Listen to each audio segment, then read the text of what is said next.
Welcome to 909 Exec, your source for wit and wisdom in cybersecurity and beyond.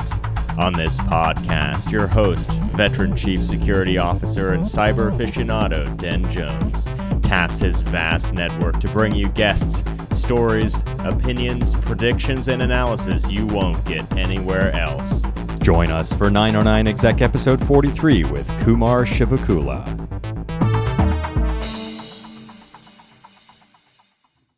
Hey everybody, welcome to another episode of 909 Exec. I am your host, Dan Jones, and as always, we've got some inspiring guests on the show. Today is like no other, an old colleague of mine, a founder of his own company, or co-founder, CEO of Opsera, Kumar Chivukula. Welcome to the show, man. It's been a minute, and since we left Adobe, or you left Adobe first, you've been busy building this empire. So why don't you introduce yourself and then just mention a little bit about what Opsera does? Yeah, first of all, great to see you. Great meeting with you, Dan. It's been a while, and I appreciate the opportunity. And yeah, it's quite a bit of journey, and it's been a while.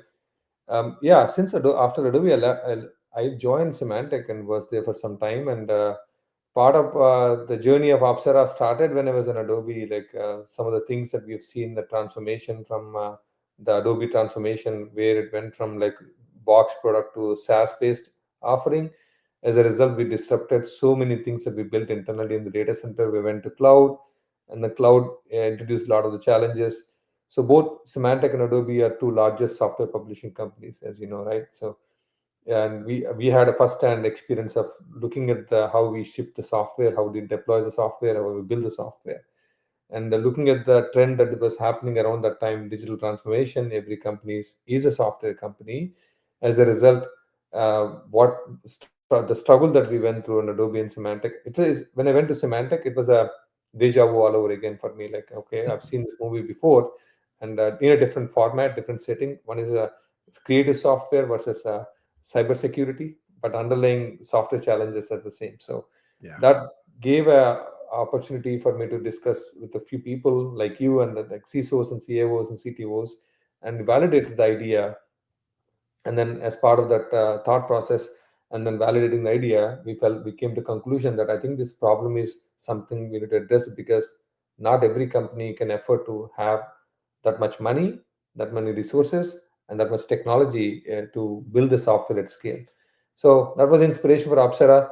So we started the journey in 2020 January, and we didn't know the pandemic was right around the corner. Timing, right? Sorry? Timing is everything. Yeah, timing is, yeah. We raised the money, and yeah, we started working with myself, my co-founder. We started the journey, and then here we are, and we can talk about more. But it's just in a nutshell, it's been a fascinating journey, and it's a lot to learn, and we did a lot of good work, great work in some areas, and a lot to achieve more with respect to AI. Now that pandemic is gone, we got used to that, and the new normal, and then now we have AI and Gen AI. We can talk about it, how that is coming in the way for us or for the rest of the companies as well. Yeah, and so for those who are not familiar with Opsera, how would you describe the problem you solve? Yeah, and the typical customers that you work with? Great question. So Opsera, just to take a step back, we are the AI-powered DevOps platform, and when during our time and working with people, a lot of the enterprises, they deal with a lot of point solutions. They're struggling with keeping the point solutions come together, play in a harmonic way, so that we can move the bits from code to cloud. So what Opsera is doing, enabling, empowering enterprise companies and developers to make their software delivery faster, better, and secure. So what we mean by that, from the time the developers commit the code, there are multiple stages that has to go through the software: build, test, validation, security, which is software supply chain security comes in the way, and quality, and then approvals, compliance. Then you do the deployment, because you don't want to just rush it and deploy the things in production, and something goes wrong in enterprise world. There's a very less tolerance of from the users of enterprises, that they don't give a second chance. As a result, a lot of the its brand reputation. You don't want to have a customers like unhappy about your product, and that's the genesis behind that. As a result, we build a platform wherein which we help enterprises to seamlessly deploy them with an automated templates, with their favorite choice of tools of CI/CD and automation at scale, and then with quality security guardrails, without them worrying about writing a glue code. Everything can be managed in a templatized way, so that you hire a smart engineer to create a template. You don't need to hire 10 other people to do it. You just take the Yeah. template, modify them, reuse them, uh, push them to production. So goal is to move the bits from the code to cloud faster. That's one use case of the Opsera. Second use case is helping the customers to auto remediate the security issues that comes along the way in the overall software supply chain. And that's where we can talk about the partnership that we have with other people. The last but not least is about how can we help enterprises to, especially with code AI systems that are there with GitHub Copilot and a bunch of other things in the market recently, where people are able to see the benefit, but how much of benefit, what value, impact, ROI with for the developers as well as enterprises. So, Yeah. nutshell, software delivery management end to end, and we are a developer DevOps platform, but focusing on SDLC, SaaS applications, automation, and then auto remediation of the security, and then unified insights and across the ecosystem of soft Yeah. SDLC. And then your typical customers tend to be enterprises that The have Fortune 5,000 large customers scale predominantly. environments. Yeah, predominantly Fortune 5,000 customers, like our ICP, where we target right now, given we are a platform. Startup companies, they have the similar struggle, but they want to keep the business logic close to that infrastructure and the way they do the DevOps initially. But when it comes to the ICPs, about 250 developers, anywhere between 250 developers, we see the tools are going to be more, little bit more, friction is going to be more.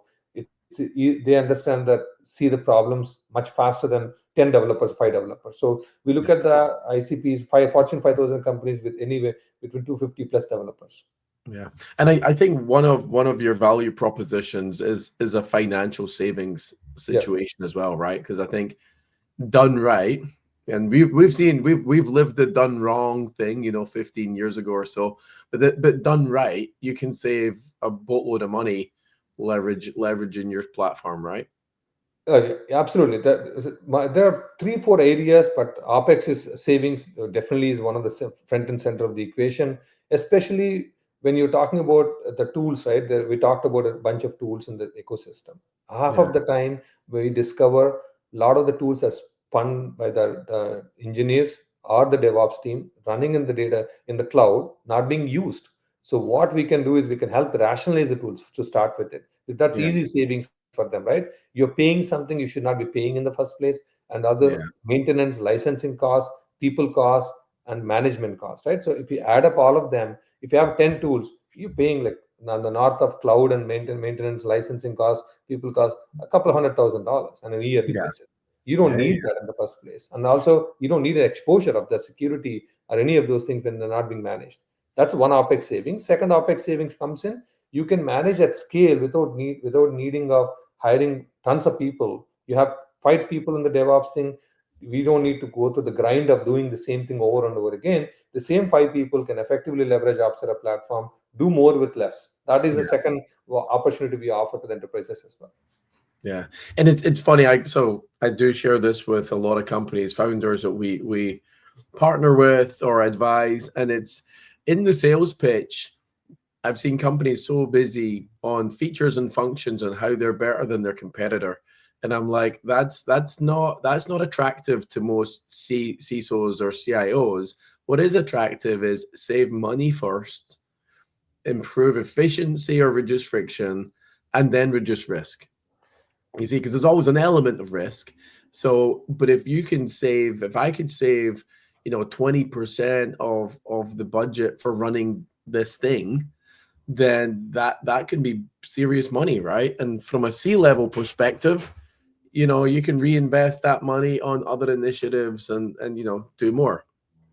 Yeah, you brought up a good point, and one is the cost is always the plays the role. Like, but there are other elements, right? When you talk to the CTOs, the question that we ask, they are under pressure to deliver more with less, plus also go to market faster. How can we release things faster?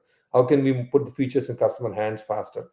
Especially with AI, they're under even tremendous pressure because these code assistants, a lot of people talk about vibe coding. They talk about the bunch of other nuance that we have. This application is there, this tool is there to generate the things faster. Yes, it will generate things faster, better, but you need to be careful about how you put the, you can go from concept to idea to concept to MVP faster. That is what is helping.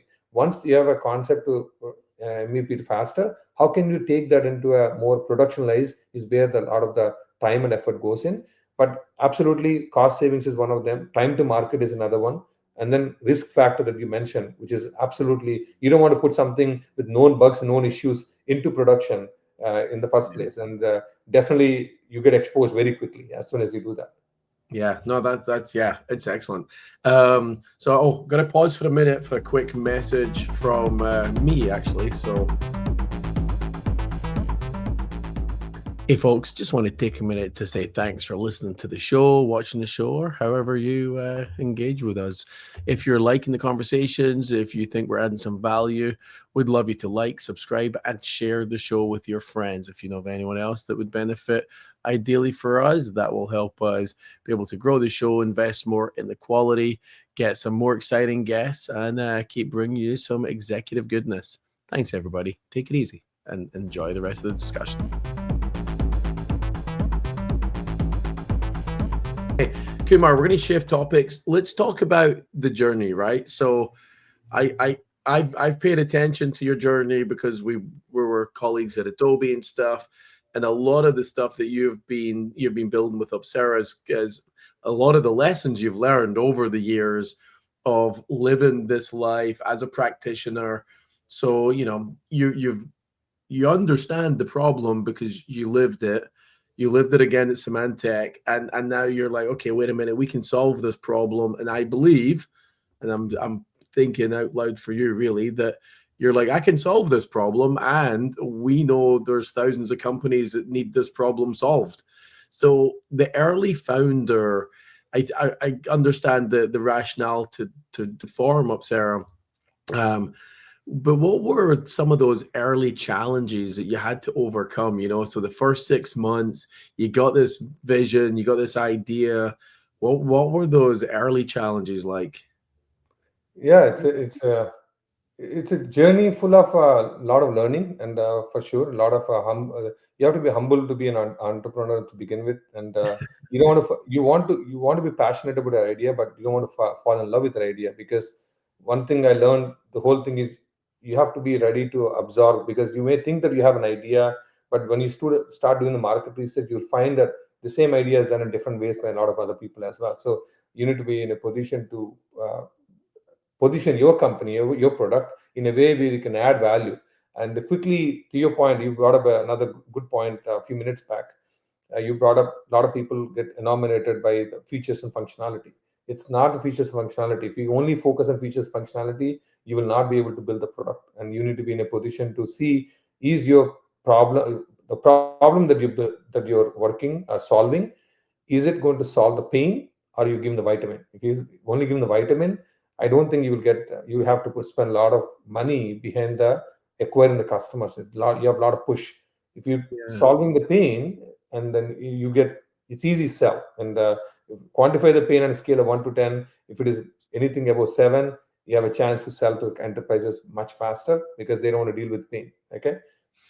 The Yeah. second thing is that regarding some of the challenges, I would say each journey is different. Each founder's journey is different, and we failed in the first 2 attempts. To be honest with you, before we went to the check for the investors, we had an idea and we tried doing it, and probably like 18 months before we got the check and we started working on it, we did a lot of the homework behind the scenes. Yeah. We engaged, we tried to do it, and one thing I advise people is, from my experience, and just because you fail first attempt, don't give up. And if you really believe in it, there's a market opportunity, truly passionate towards working and solving the problem, do enough market research, talk to people, and capture enough um, enough ideas, gather your thoughts and make sure your ideas are accurate. And by talking to people, subject matter experts, advisors, and your potential prospects and customers, you don't have to ask them for any money. Just ask them for okay, can you just review this idea?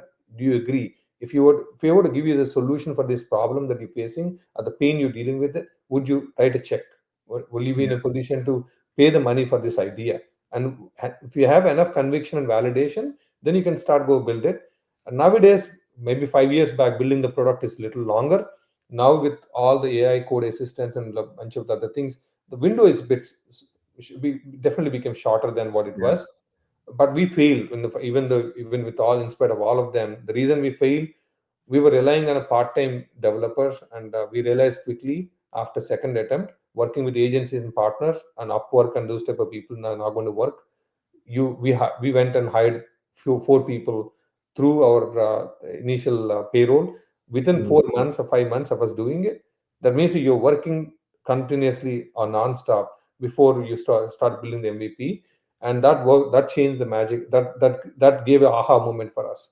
Yeah. That And I was think one of the yeah, I think suggestions. that's the challenge, right? One of the challenges is if you don't have the funding in place, then how do you get the bodies to do the building of this thing? It's like for us at 909, we don't build product. I mean, we have recently launched a little project, passion project product, but it's really lightweight, right? We're not close to what you guys are building. But that initial I've got to bring people on board full time as a first time CEO. I'm sure that was a little daunting, right? I mean, what advice would you have for people who are they're kind of struggling with that decision of I need full-time people and I'm balancing the money and the payroll and I'm scared because we're not bringing money in and you're just hemorrhaging money, right? So what advice do you have for somebody who's is in that challenge right now?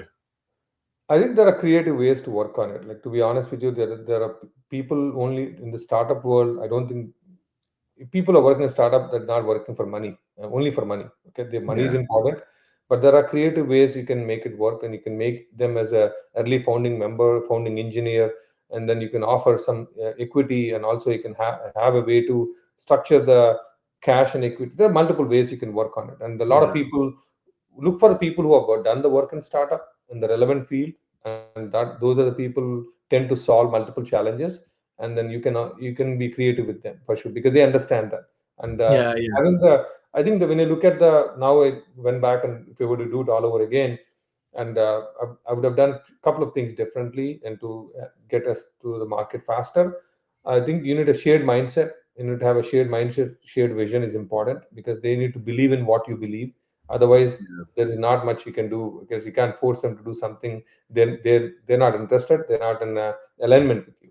Second thing is attitude towards that, right? So you in the early days, that whole discovery journey and then figuring out and playing with this idea and then try to see how which direction is the right way to go is where the lot of the learning aspect of it. If Mhm. people are open to that, that's where the you can build the long-term relationships.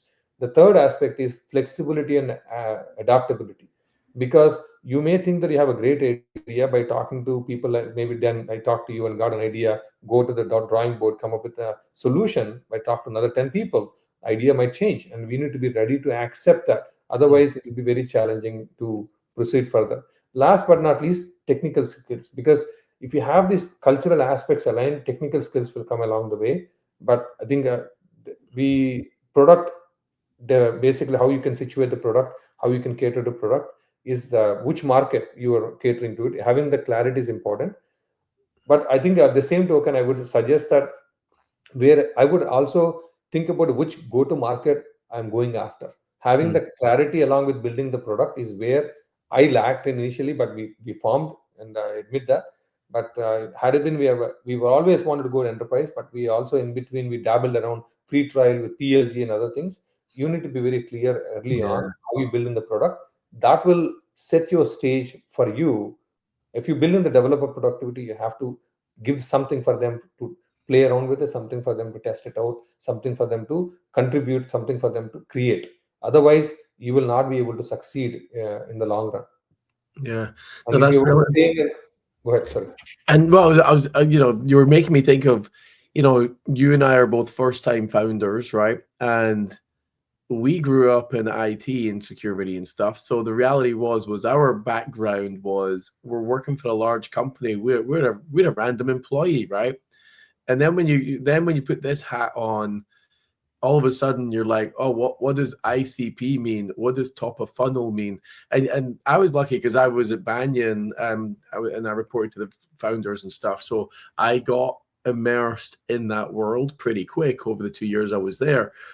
But if I hadn't done that, I'd be sitting here being like, what do you mean top of funnel? What do you mean ICP and these terms, right? I'd be like, fuck, I don't know. So yeah, so when you're kind of trying to like put that hat on, like your business, your marketing, your sales, your so you've got all these people in your team, like what was that challenge like when you were kind of building this business? Because I mean, you're way ahead of me on this journey, so hey, it'll help me. So what how do you juggle all those different hats that you have to try and wear? Yeah, it was hard. Trust me, I'll admit that first year was really hard, and for us because while we are heads down building the product, we also need to test the market because we didn't start selling the product after we got the funding, and we were working parallelly, and we were working in a position in the market, position in the product, and working with beta customers, and also some paying basically POC customers who are willing to pay, and that's how we started the journey. Along the way, oh, I had to redo the learn the crash course of marketing, crash course of sales. And one, I'll tell you this one. When the investors when we were going down the path of raising money, these are the same exact concerns people have because we have not done this work, and they were Yeah. very candid with us in some of the kind of conversation. But one of the our existing founder, the Clear Ventures, Rajiv and Chris, they were very candid. You have to be the best salesperson in the company. I was totally worried because how can I never sold anything?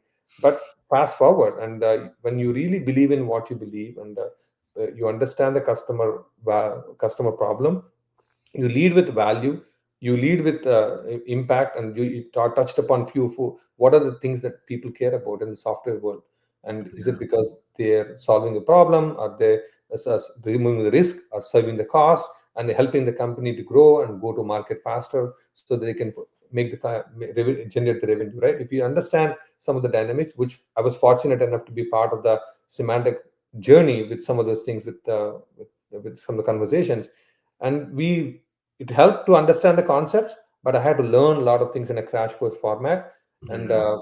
yeah, to put myself in the sales hat, wearing the sales hat, and go to customers. And initially it was hard to take rejection, to be honest with you, because rejection is not because of they don't like me, because you have to understand that they may not be the priority at that point of time, or they're busy with something else.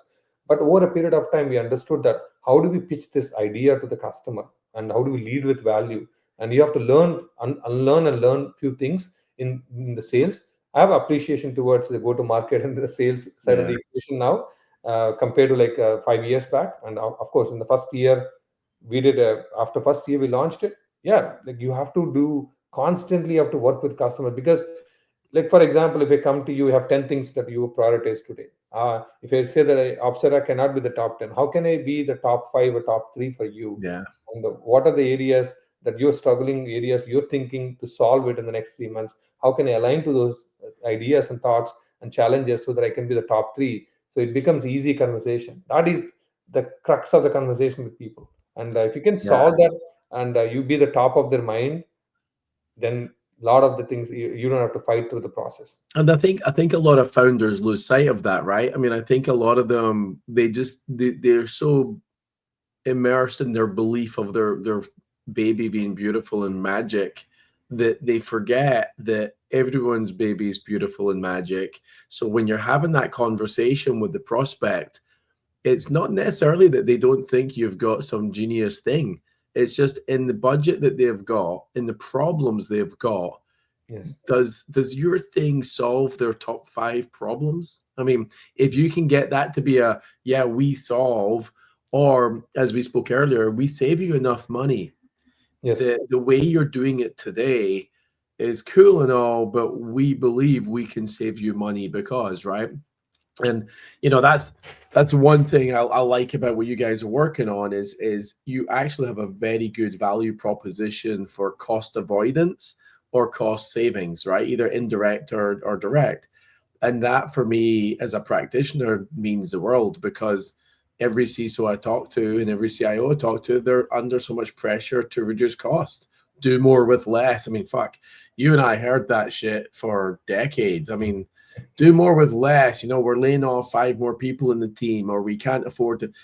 So if you could ever go back up to your boss at Adobe or Symantec or me at Cisco and say, the way we're doing it today is going to cost you 10 million over 5 years. If you do this, you will save 3 million over 5 years. Do you want that? And then they're like, of course I want that. Because the way you've structured the conversation is something that means a lot to probably like the CFO or somebody else, right? Yeah, absolutely. I think the more important thing is in the grand scheme of things in IT, and when we're working people, process, technology that we learn in the peep and when you come to product, it's the product and market and the people and the process and technology. But I think I combine the product and technology. But I think the most important thing you have to have in the building the startup is the right set of people with you, and building the team and along with the product is absolutely important. If you have Yeah. the right people along with you in the journey, and right leaders, right people, right advisors, and right investors, you have a chance to build a company that can you can build an enterprise company out of it, because you need to Yeah. have that team, and you need to be humble about it. And when you're hiring people, you need to admit that you don't just say you don't know, you get help. And if you pretend that you know it, and you continue to pretend that you know that you have an answer, that's where the challenge comes in, because time is one is funding gets run out of it. You will have a short runway for every fund cycle. You have to Yeah. meet targets. You have to make sure that you meet the projections and your financial targets and OKRs. And while you're doing it, having the team and good team and great team along with you, and you will be able to, because founder's journey is very lonely. And if you think that you're because you can't share a lot of things with a lot of people, and you have to internalize it. You need to have advisors or trusted advisors, Yeah. where you can go and have a conversation openly and candidly. And also same thing with your leadership team and your team employees, and open conversation and regular conversations, and being transparent, honest in the journey, because they also believe in the idea. They also believe in committing their career, their life, and their Yeah. personal journey to the equation, right? So you need to be as honest as transparent as possible with them. Yeah, and I think it's, man, God, you touched on so many things there. One was network, right? So your network needs to be solid, because the reality is some of those people will be your advisors, some of those people will be in your team. Yes. So have a good network as you go through your career is really important. And then recognizing, and I've probably got one of the biggest egos in the Bay Area actually, but I think recognizing where you're strong and weak is really important, because the one thing I know, right, is I've got areas where I'm like, oh, not only am I not strong there, I don't like it. There's shit I just don't want to do. But then there's people in the team that love that, or, whatever it might be. So I think, like you say, right, when you're building your team and you're building your culture, this whole trustworthy transparency is vitally important, because you're really trying to convince them that you've got a vision and a journey as a CEO. Come with me on this journey, and ideally we'll solve great problems, we'll make a lot of money in the journey, and everybody will love it, and it'll be great, and we'll become known for being brilliant, right? I mean, whatever the journey is. So for me, it's like, and like you say, yeah, it's a bit lonely. I in my networking groups, there's a bunch of CEOs, founders, and people like that you can catch up with, because now you can all be lonely together, right? So yeah. Now I want to jump into the funding stuff. So you guys recently just closed around the funding, right? So Yes. congratulations on that. Thank Um, is part of that then you also strengthen some partnerships? I know we've got a LinkedIn live session coming up in a few weeks, and we'll put the links to that in the show notes. But do you want to share a little bit just about funding round? Like, what was that experience like? How hard was it to get more funding? What's resonating with the VC community as you explain the journey? Yeah, each fund rounding is different, and each stage is different. And but recent one, first of all, thank you. And it's a collective way of doing the work and this thing. And fortunate enough to be associated with a good group of people and investors with us, and they give the guidance, and we work towards the goals and OKRs, and position the company, position the future metrics, and accordingly, so that they see the clear roadmap, clear vision along with us, right? The second thing is, it's not a one-time thing. You just show up and they just write a check. You have to work with them over a period of sometimes 6 months, sometimes 9 months, sometimes a year. You continue to travel the journey with them so that they see you in action. You meet with them multiple times, which is what we have done it with the Prosperity 7 ventures that will led the round, along with Clear, and along with Hitachi, along with our existing investors who participated with the Taiwan Capital and others. They all participated, they contributed, they supported us. We have to be there and continue to work with them. And one is the raising money is one part of the equation. Now, how do we execute that? The reason we raise money to grow and scale, because we have enough proof points that we have established with respect to existing customers that are retained with us for a long period of time, and then they're willing to give the referrals. And also we were able to expand within the accounts, and also we got the customers through acquisition of our go to market channel. So you show the promise, you can repeat the process, you can retain the customers, and be able to and have a path to achieve the targets. As a result, we raise money, and we have done the partnership. One of the biggest thing that Series B is going to be, besides growing the team, is establishing the partnership. One is GitHub, which we are fortunate enough to be associated with GitHub at the right time, and we are a complementary to GitHub. They're an AI-powered developer platform. We are an AI-powered DevOps platform. We are an extension to their platform, which works nicely for us in competing with some of the likes of Cloudbase and Harness and those type of people. And Databricks is where we associate the partnership to help the DevOps for data ops. The third thing which we're going to do next week is LinkedIn Live. Our Javed and Anand, and they built the company Lineage, one great company, and similar to us. They are solving one of the interesting problem, which is relevant problem in the software supply chain, and their technology is really strong. We partnered with them before we got the funding. Unfortunately, some of the investors are common between both of us, and I worked with Javed before at Symantec. A lot of things lined up, and when Javed looked at the demo, he said, "Okay, I think we have synergy. Let's work together." And we identified the problem.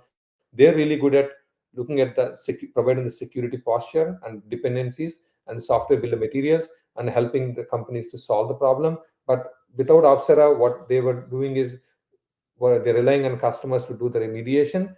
We came together. Now we are offering the full on solution. They provide the scan, they provide the SPOM, they provide the plan. We take it, we auto remediate them without having, especially open source vulnerabilities, right? 90% of them are opaque, and developers, whoever wrote, they're not working in your company. They don't know. Somewhere else.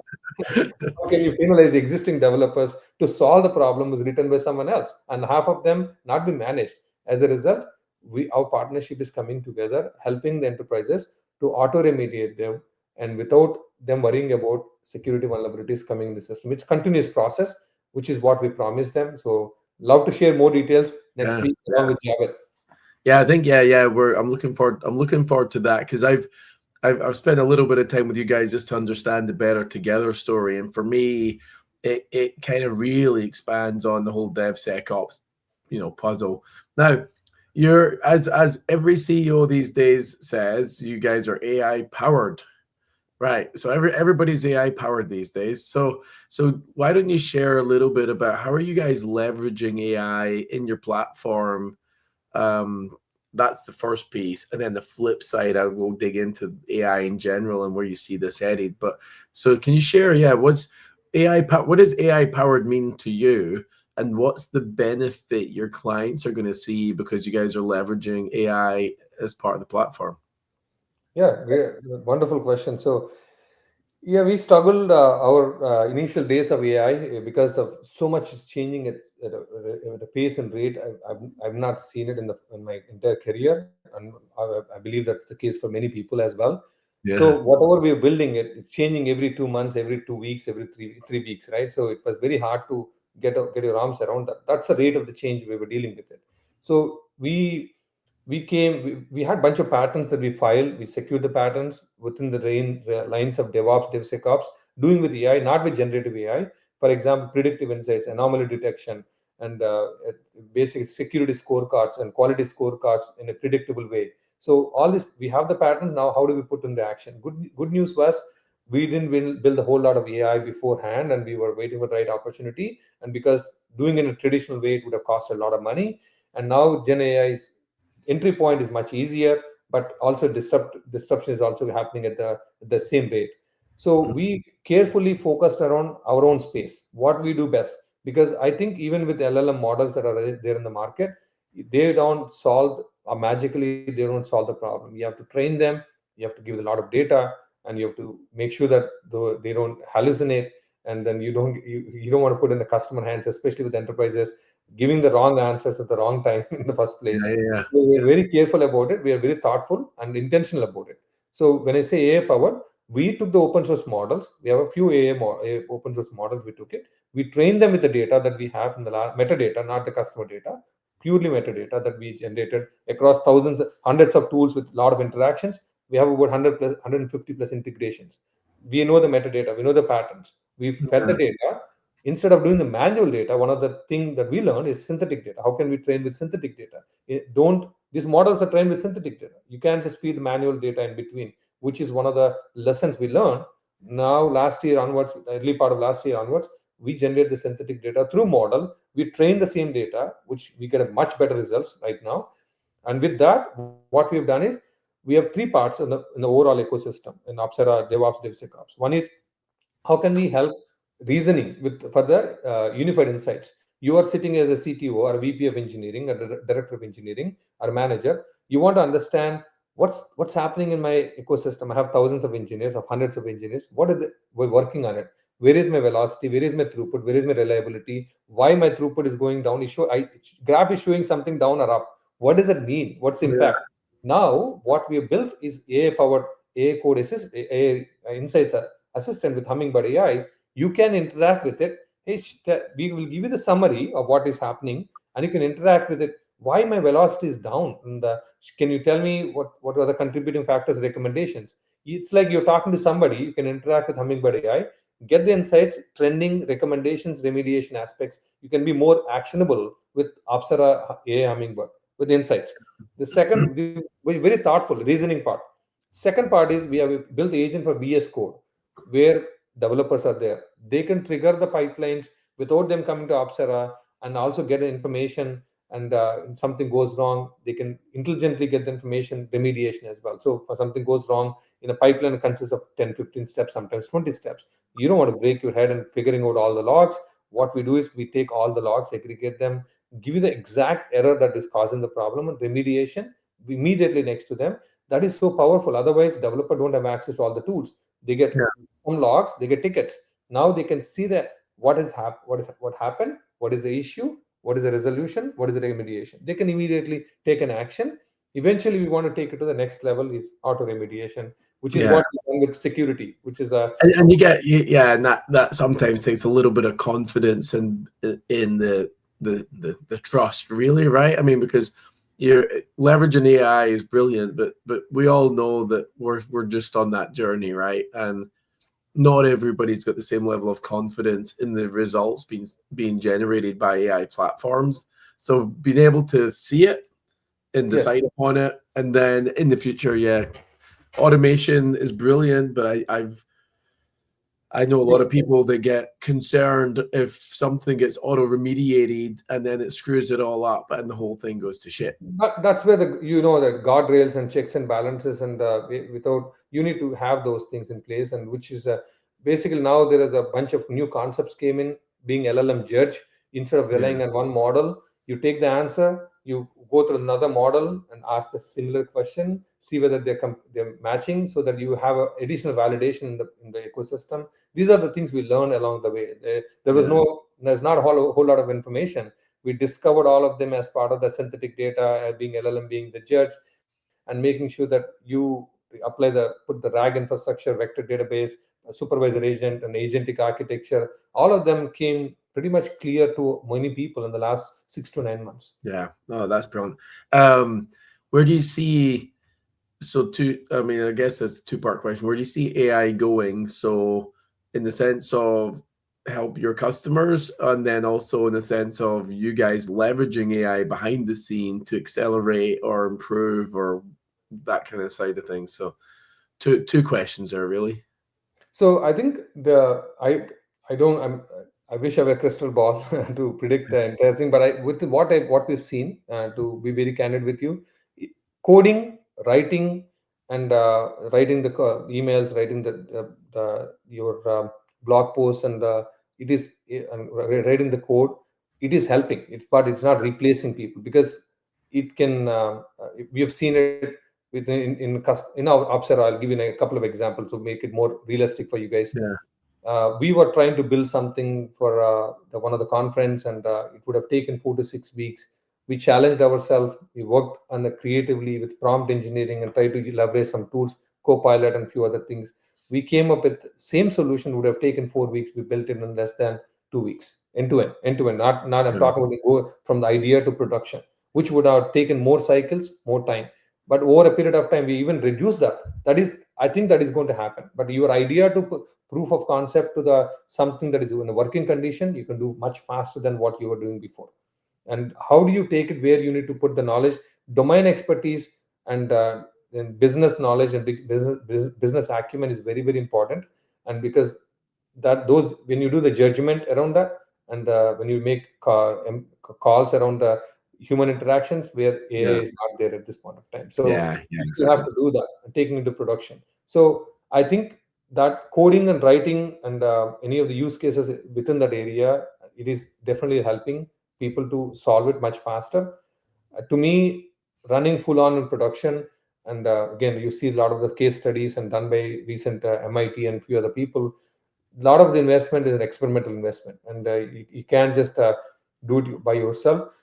The thing that I see is you need AI will be there. AI will be the center of the equation for years to come. It will help enterprises to do more things that we have not seen before. New roles are going to emerge. Absolutely, new roles are going to emerge. Just like when a Yeah, cloud came in, DevOps and SRE functions didn't exist. In AI, you will have a different functions will come and will offset some of them. But I think at the same token, where I was going with this thing is you will have a you the customer. It's a change management. At the end of the day, it all boils down to change management with yeah, clear ROI. You need to be able to hedge the bets with a clear ROI and change management. I think now that we have enough evidence in the market in the last 2.5 years, I think definitely AI is going to be the part of the future of the companies, and yeah. we are continue to use to power our platform.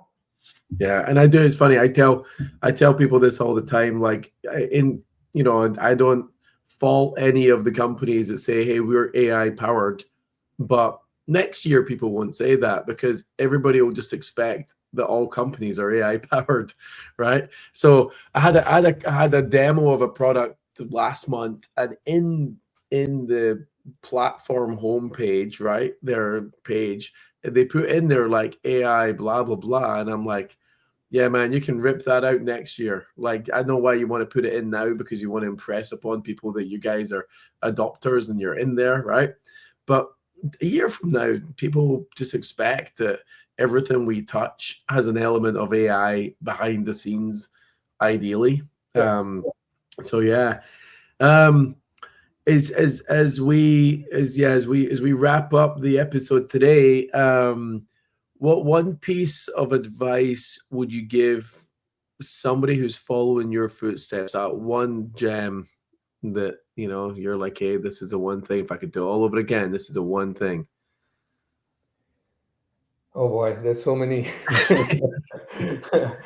It's a like I said, it's a lonely journey, and you surround with your the trusted people, especially with your family, friends, and you do a lot of sacrifices, and because especially what you're working, you need to you need to take the family into consideration, and you need to Yeah, family into confidence, and your friends, right? So there's so much that goes around you. It's not a 1 year journey, it's not a 3 year journey. It could be 5 to 7, could be more. Depends on where you are in the spectrum of the idea, spectrum of the market. So I think taking the family and friends and your trusted network into confidence, and stay close to them. And then don't try to keep it to yourself. Try to share the information as much as possible, and you'll learn a lot. I think Yeah. I wish I had somebody who can give the blueprint ahead of time. To be honest with you, that I didn't have it. I didn't had it at the time. I learned the way, build the network over the period of time. I think finding having a mentor ahead of time before you start the company, spend some time with them. Like one of the example I'll give, which I'm not going to name, I've seen a couple of founders where they came from different countries, spend some time with the founders here for 3-4 months, literally spending time in the intention of starting the company. They learned so much in the first 3 months of the journey. Would have taken so much time. They would have wasted so much time before after they started the company, right? Because they would have made so many mistakes. Finding a mentor, good mentor, can help you guide through things and keep you honest, keep you grounded, along with your family, friends, and network is important. I think that's brilliant. Yeah, that's brilliant advice. And I think that's the one thing for me, and it does go back to the network, it goes back to your friend circle, it goes back to your family, it goes back to the early people you hire in the business as you're building the culture and the team. And it can be lonely. And I think the other thing as well is if in the early days you're sharing your idea with your friends and you're trying to get their feedback and stuff, not everyone's going to give a shit and not everyone's going to think it's a good idea. It still doesn't mean that it's not a brilliant idea. Just some people don't get it. I mean, Yeah. I see that from time to time as well. And actually, one of the things that we launched our 99 IC platform, right? So we're like trying to connect cyber students with employers for part-time work. When I first spoke about that, I had a couple of people in my team be like, I don't get it. I don't think that's really good. and then the more and more people, like we've built it now, and the more people we talk to about it, they're like, oh, that's brilliant. It's vitally needed in our industry to bring in fresh talent, low friction to use it, blah, blah, blah. But the whole idea of just getting students to work part-time, it's great because Yeah, they it could go is. to Starbucks or they could go get a real job and earn some decent money. But for us as employers, it's low cost. It's cheaper. So And also, yeah, you bring the new breed of talent into the market, right? Because otherwise, they will not. A lot of people think the cybersecurity is something sitting out there and very hard to get in, very hard to crack. You yeah, expose them, they get the experience, they understand it. You're building the new talent into the market. that's a goal, man. That's a goal. Well, Kumar, thank you very much for being on the show. I really appreciate it. Everybody, Kumar Chivukula, co-founder, CEO, Opsera. Watch these guys; they're making some magic happen. And the partnership that you're going to hear more about on their LinkedIn Live episode, that'll be around the corner. So yeah, would love to have you guys join us. Kumar, thanks, man. You get to say the Thank you. last word. Thank you. First of all, thank you, Ben, and really enjoyed the conversation. I know brought some memories back from our conversation. At the same token, it's all about the team. Like if without the team and the team that you have, and investors and employees and customers are where they make you look better and make you take the company to the next level. And besides what I mentioned, like without them, there's no company, right? So Yeah. and kudos to them. Thanks to all of them. At the same token, thanks for the opportunity. Looking forward to having the LinkedIn Live with the Javed and Lineage team. Thank Yeah, you. that'll be brilliant. Thank you very much. Thank you. Have a good evening. Bye. See ya. Thanks for listening to 909 Exec. Subscribe wherever you get your podcasts and don't miss an episode of your source for wit and wisdom in cybersecurity and beyond.